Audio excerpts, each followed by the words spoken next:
Hello again. This is Sam Houston, and welcome to My Front Porch. The past has passed, and my tree is almost gone.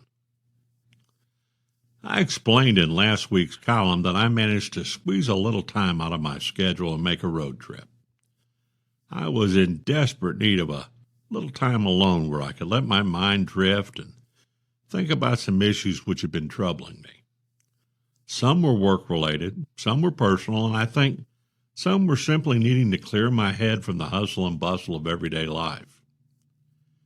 It's highly unusual for me to take off a couple of days, but I must say the time away did me a lot of good. It allowed me to free my mind of the dark clouds which were circling and attempt to resolve some issues that had been bothering me.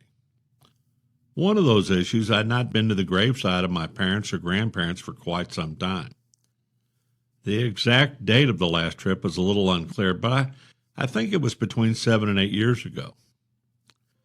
The trip always seemed to be such a long journey into such an out-of-the-way location, so I kept putting it off, refusing to take the time. I felt a little guilty and ashamed of myself for the delay and decided it was something that I simply needed to be done. I'm fortunate because my parents, grandparents, aunts, and uncles are all buried within a few feet of each other, so I can pay my respects to a lot of folks in one visit. My great-grandparents, great-great-grandparents, and even my great-great-great-grandparents are similarly situated in a different cemetery just a few miles away. Not a lot of people are able to see their lineage set out before them like that, and I've always appreciated being able to see the resting spot of my family going back to the early 1800s. Something about it gives me a sensation of knowing where I came from, what's expected of me, and where I belong. It's a peaceful feeling. The unfortunate part of the trip was seeing the sights around the small town where my family had lived. My grandmother's cute little frame house, built by my step-grandfather out of used lumber during the 40s, was pretty rough. It always had been such a cute place, and a house where I'd be happy to live, but it had fallen in disrepair and neglect. As I looked at it, I remember the nights of chasing fireflies in the yard and playing on the propane tank. Those memories seemed so long ago. Then I paused and painfully acknowledged they didn't seem a long time ago. They were a long time ago. I then traveled out to the old Houston place. It was not a large farm, but my grandparents always kept it spotless, and the biggest maple tree I ever witnessed sat in the front yard. Sometimes I think most of my knowledge I learned sitting underneath that tree, watching my grandfather whittle and grandmother shuck peas or corn. When they spoke to me, I listened intently, because in my heart of hearts I knew they were passing on to me the precious gift of their lifetime experiences, and I prayed I could go forward and live a life that would make them proud.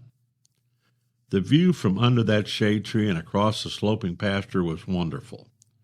My large tree cast shade which would make the warmest summer day bearable, and made a gentle whistling sound as the breeze flowed through its leaves. My uncle and my father climbed that tree. So did I.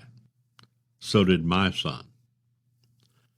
My grandfather would be upset to see the place now. The current owners had long ago tore down the old house. The pasture was overgrown, the fence was in poor repair, and there were no garden and no flowers. My tree, it was failing, and while not dead, it had obviously lost its glow. Its days were numbered. I estimate its age at 125 years or more and recognized the next time I came to visit, it would probably be gone, blown down in a storm, or cut up for firewood. I'd long thought I would have my ashes spread under that tree. It's the one place on earth that always brought me unending joy and comfort. It's a place where I remember my family and the things I was taught about being a man and a citizen. It was my favorite place on earth because of the memories that surrounded it. But no more. It was different. On this trip, I came to realize that memories are a wonderful thing to revisit, but all of life is fleeting.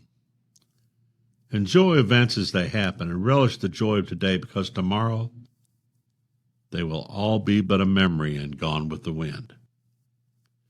Instead, devote time and efforts to creating memories for others, which perhaps will burn in their hearts till the time they can create memories for someone else. The past shouldn't be forgotten, but perhaps it's better to focus on what's to come. Time changes everything. Thought for the day: as long as there are memories, yesterday remains. As long as there's hope, tomorrow awaits. Mr. Billy Joel. Until next time, I'll keep riding the storm. You've been listening to From My Front Porch with Sam Houston, brought to you by the Granbury Theater Company. You can catch Sam's column every week in the print edition of the Hood County News or online at hcnews.com.